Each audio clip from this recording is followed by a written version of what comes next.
के महान पिता धन्यवाद करते हैं आज के सुंदर बाइबल अध्ययन के लिए।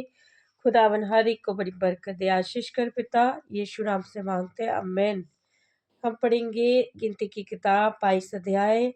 राजा बलाक द्वारा बिलाम को भेजना। तब इसराइलियों ने कूच करके यरीहो के पास यरदन नदी के इस पार मोआब से अराबा में डेरे खड़े किए। सिपोर के पुत्र बलाक ने देखा इसराइलियों ने मोरियों के से क्या क्या किया है, इसलिए मोआब ये जानकर कि इसराइली बहुत हैं उन लोगों से अत्यंत डर गया। वह यहाँ तक कि मोआब इसराइलियों के कारण अत्यंत व्याकुल हुआ। तब मोआबियों ने मिदानी पुरुषों से कहा, अब वह दल हमारे चारों ओर के सब लोगों को ऐसा चट कर जाएगा कि जिस तरह बैल खेत को हरी हरी घास चट कर जाता है। उसी समय सिपोर का पुत्र बलाक मोआब का राजा था और इसने पतोर नगर को, जो महानंद के तट पर बोर के पुत्र बिलाम के जाति भाइयों की भूमि थी, वहां बिलाम के पास दूत भेजे कि वह ये कहकर उसे बुला लाए, सुन, एक दल मिस्र से निकल आया है, भूमि उनसे ढक गई है, अब वे मेरे सामने ही आकर बस गए हैं, इसलिए उन लोगों को मेरे सामने श्राप दे मेरे निमित्त श्राप दे, क्योंकि वे मुझसे अधिक बलवंत हैं। तब संभव है कि हम उन पर जयवंत हों और हम सब उनको अपने देश से मारकर निकाल दें, क्योंकि मैं ये जानता हूँ जिसको तू आशीर्वाद देता है वह धन्य होता है और जिसको तू श्राप देता है वह श्रापित होता है। तो मुआबी और मिदानी पुरनिये भावी कहने की दक्षिणा लेकर चले और बिलाम के पास पहुंचकर बलाक को ये बातें कह सुनाई।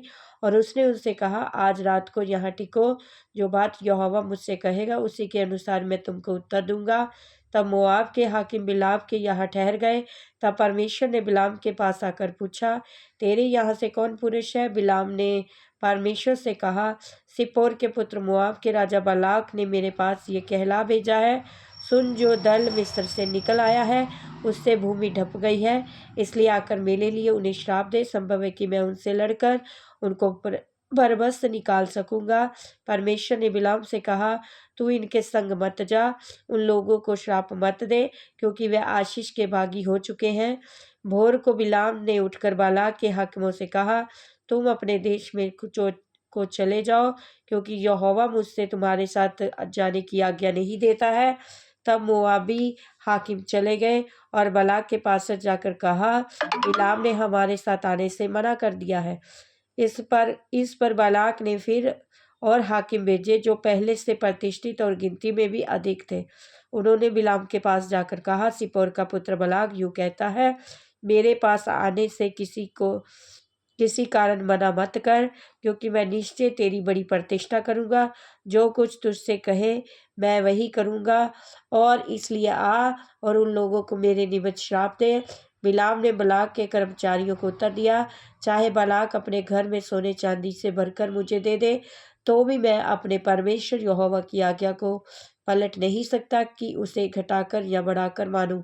इसलिए अब तुम लोग आज रात को यही टिके रहो, ताकि मैं जान लूं कि यहोवा मुझसे और क्या कहता है। परमेश्वर ने रात को बिलाम के पास जाकर कहा, यदि वे पुरुष तुम्हें बुलाने आए हैं तो तू उठकर उनके संग जा, परंतु जो बात मैं तुझसे कहूँ उसी के अनुसार करना। बिलाम और उसकी गदी। तब बिलाम भोर को उठा और अपनी गदी पर काठी बांधकर मोआबी हाकिमों के संग चल पड़ा, और उसके जाने के कारण परमेश्वर का क्रोध भड़क उठा और यहोवा का दूत उसका विरोध करने के लिए मार्ग में रोक कर खड़ा हो गया। वे अपनी गदी पर सवार होकर जा रहा था, उसके संग उसके 2 सेवक भी थे, और उस गदी को यहोवा का दूत हाथ में नंगी तलवार लिए हुए मार्ग में खड़ा दिखाई पड़ा। तब गदी मार्ग छोड़कर खेत में चली गई। तब बिलाम ने गदी को मारा वे मार्ग पर फिर आ जाए। तब यहोवा का दूत दाख की बारियों के बीच गली में, जिसके दोनों और बारी की दीवार थी, खड़ा हुआ। यहोवा के दूत को देखकर गदी दीवार से ऐसी सट गई कि बिलाम का पांव दीवार से दब गया। तब उसने उसको फिर मारा। तब यहोवा का दूत आगे बढ़कर एक सकरे स्थान पर खड़ा हुआ, जहाँ ना तो दाहिनी और ना हटने की जगह थी, ना बाहिनी और वहाँ यहोवा के दूत को देखकर गदी बिलाम के लिए बिलाम के लिए दिए दाएं बैठ गई। और फिर तो बिलाम का क्रोध भड़क उठा और उसने गदही को लाठी से मारा। तब यहोवा ने गदही का मुंह खोल दिया। वह बिलाम से कहने लगी, मैंने तेरा क्या किया है कि तूने मुझे 3 बार मारा? इस पर और बिलाम ने गदही से कहा, ये कि तूने मुझसे नटखटी की। यदि मेरे हाथ में तलवार होती तो मैं तुझे अभी मार डालता। गदही ने बिलाम से कहा, क्या मैं तेरी गदही नहीं जिस पर तू जन्म से आज तक चढ़ता आया है? क्या मैं तुझसे कभी ऐसा करती थी? वह बोला, नहीं। तब यहोवा ने बिलाम की आंखें खोली और उसको यहोवा का दूत हाथ में नंगी तलवार लिए हुए मार्ग में खड़ा दिखाई पड़ा। तब वह झुककर और मुंह के बल गिर के दंडवत की। यहोवा के दूत ने उससे कहा, तूने अपने गदही को 3 बार क्यों मारा?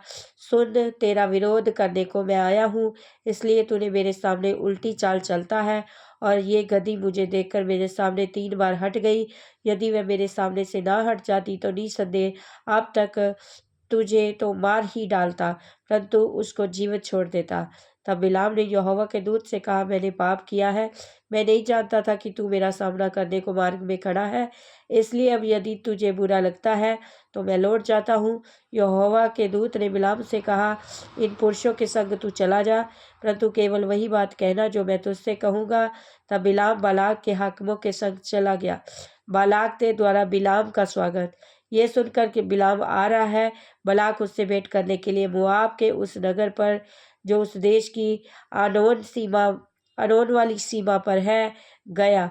बालाक ने बिलाम से कहा, क्या मैंने बड़ी आशा से तुझे नहीं बुलवा भेजा था? फिर तू मेरे पास क्यों नहीं चला आया? क्या मैं इस योग्य नहीं कि सचमुच तेरी उचित प्रतिष्ठा कर सकता?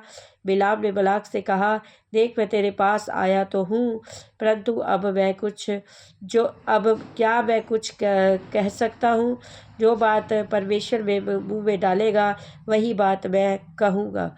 तब बिलाम बालाक के संग संग चला और क्रियाथुसोत तक आए, और बालाक ने बैल और भेड़ बकरियों को बलि किया। बिलाम और उसके सब के साथ के हाकिमों के पास भेजा। भोर को बालाक बिलाम को बाल के ऊंचे स्थानों पर चढ़ा ले गया, और वहां से उसको सब इस्राएली लोग दिखाई पड़े। इस वचन के द्वारा प्रभु ब्लेस करेंगे। आमीन। सब कुछ है मसीह की।